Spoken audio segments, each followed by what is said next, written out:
ఒక అమ్మాయిని తీసుకొని ఇంటికొచ్చారు. ఫ్రెండ్ వాళ్ళ చెల్లి అని చెప్పేసి తీసుకొచ్చారు.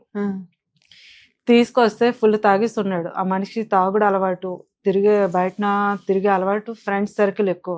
ఫ్రెండ్ వచ్చాడా? ఫ్రెండ్ చెల్లి ఒక్కతే వచ్చి? ఫ్రెండ్ చెల్లె తీసుకొచ్చాడు. ఫ్రెండ్ మీకు తెలిసి అంత ముందు మ్యారేజ్ కి రావడం గానీ ఎప్పుడైనా ఇంటికి వచ్చి భోజనం చేయడం గానీ అంటే మామూలు మనుషులు తెలుసు కానీ మేడం, ఇంటి వరకు అనేది తక్కువ మంది వచ్చేది. సో మీరు నమ్మారు మీ హస్బెండ్ ఒక అమ్మాయి చెల్లి కానీ ఇంకా నమ్మాను.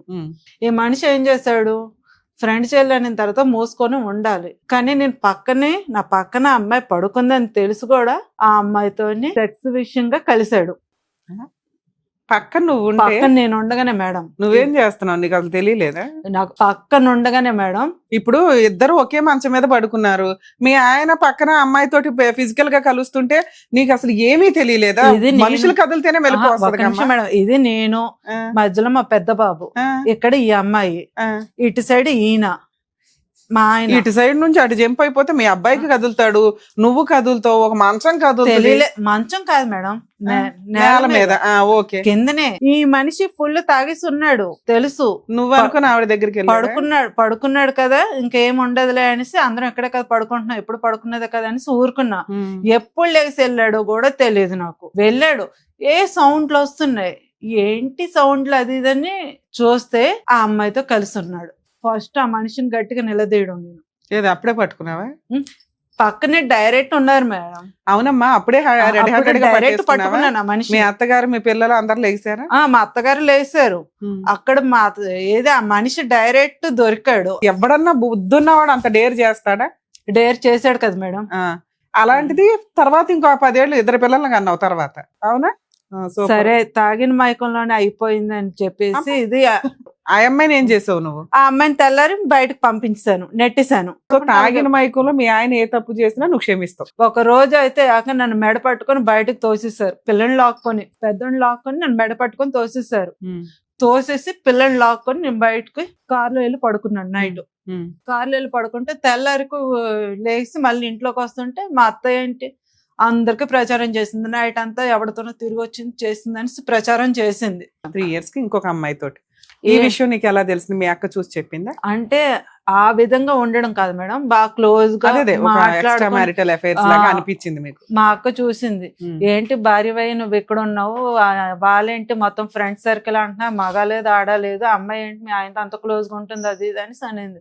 ఏంటి అంత క్లోజ్ గా ఉంటుందనే ఇంకా స్టార్ట్ చేశాను. ఈ మనిషిని అబ్జర్వ్ చేద్దాం అనేసి స్టార్ట్ చేశాను. రాను రాను మనిషిలోని మార్పు కనిపిస్తుంది.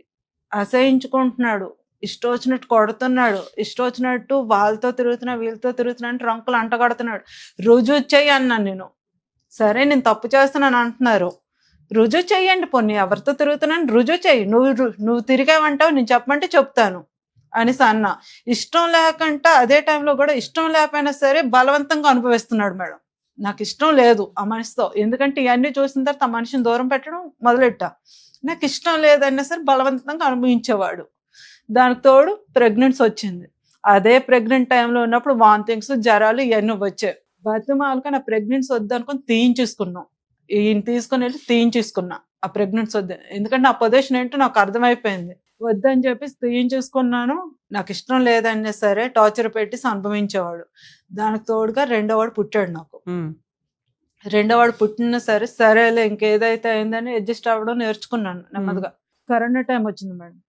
పోలీస్ స్టేషన్కి వెళ్ళాను మేడం. కంప్లైంట్ అది తీసుకున్నారు, కౌన్సిలింగ్లు ఇచ్చేస్తున్నారు, వదిలేస్తున్నారు. దాని ఇంటికి కూడా వెళ్ళాను.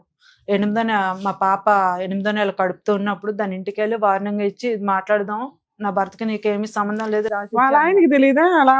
చనిపోయాడు మేడం. ఇక్కడ దాకా రావాలని ఎందుకు అనిపించింది మీకు? ఏం కావాలి మీకు? ఆయన దగ్గర నుంచి కలిసి ఉండే ఉద్దేశం లేదు మేడం. ఓకే, నా మటుకు నేను బతుకుదామని ట్రై చేస్తున్నా, అలా కూడా నన్ను బతకనట్లేదు.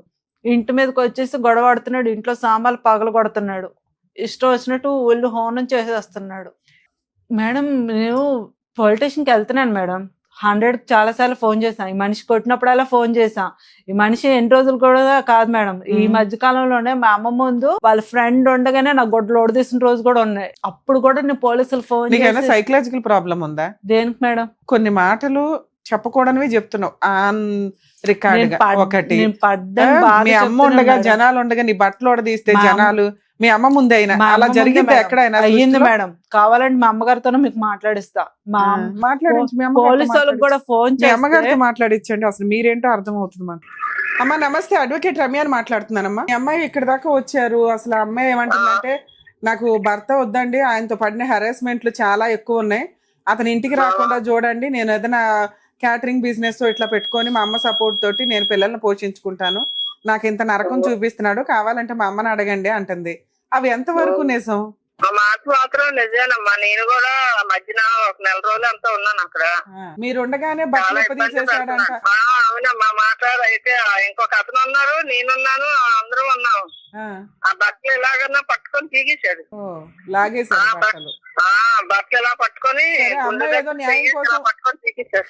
అమ్మా అమ్మాయి ఏదో న్యాయం కోసం పోలీసులకు ఫోన్ చేసింది అనుకోండి, మీ అల్లుడు కొట్టినప్పుడు మీరు సర్దుకొని ఇవ్వండి పర్వాలేదు అనే వాళ్ళు అంటే ఎందుకు? తీసేసుకొనేమో పిల్లలు ఉన్నారు, ఇబ్బంది పడుతుందని ఆలోచన అది. ఇలాగే కంటిన్యూ అయితే నేను బతకలేనండి అంటుంది. ఏం చేయమంటారు చెప్పండి? మరి మీరు సపోర్ట్ చేస్తారా చెయ్యరా ఆ అమ్మాయి అలా హస్బెండ్ తో దూరంగా ఉండడానికి? సపోర్ట్ చేస్తానమ్మా. మీ ఆయన మాట్లాడతాడా? హలో హలో, రాజు గారండి మాట్లాడేది. అవును, ఎవరండి? అడ్వకేట్ రమ్య అని మాట్లాడుతున్నానండి. మీ వైఫ్ జయలక్ష్మి వచ్చారు మా దగ్గరికి. మేడం చెప్పండి. ఏంటి సార్ ప్రాబ్లం ఏంటి మీ ఇద్దరికి? మరి మీరు అక్కడ ఏం అడిగారు మేడం? ఏం అడిగామంటే ఆవిడ కష్టాలు చెప్పింది.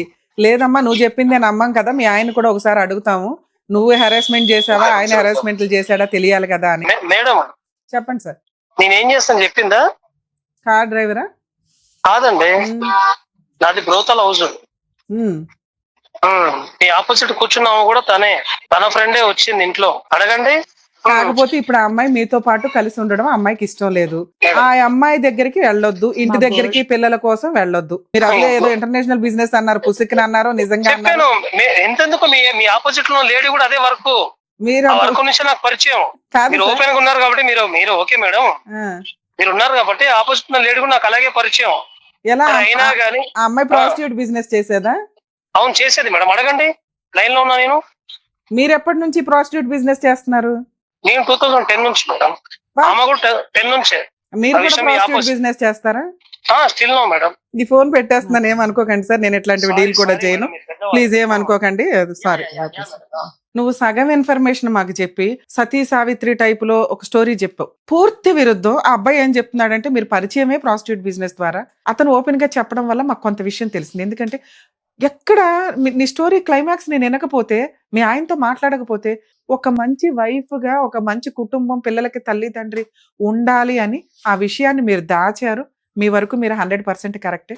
నేను మీకోసం కూడా మాట్లాడట్లేదు తల్లి, నీ ముగ్గురు పిల్లల కోసం నేను మాటిస్తున్నా. పోలీసులకి ఫోన్ చేయండి, ఈసారి వాళ్ళు వస్తే వాళ్ళు కేసు రిజిస్టర్ చేస్తారు. ఒక్క డొమెస్టిక్ వైలెన్స్ కేసు నేను ఆ డీటెయిల్స్ అవి రాసిస్తా. వాళ్ళ చేత 1-2 సార్లు వెళ్ళి మీరు ఒక్క కేసు ఫైల్ చేయండి.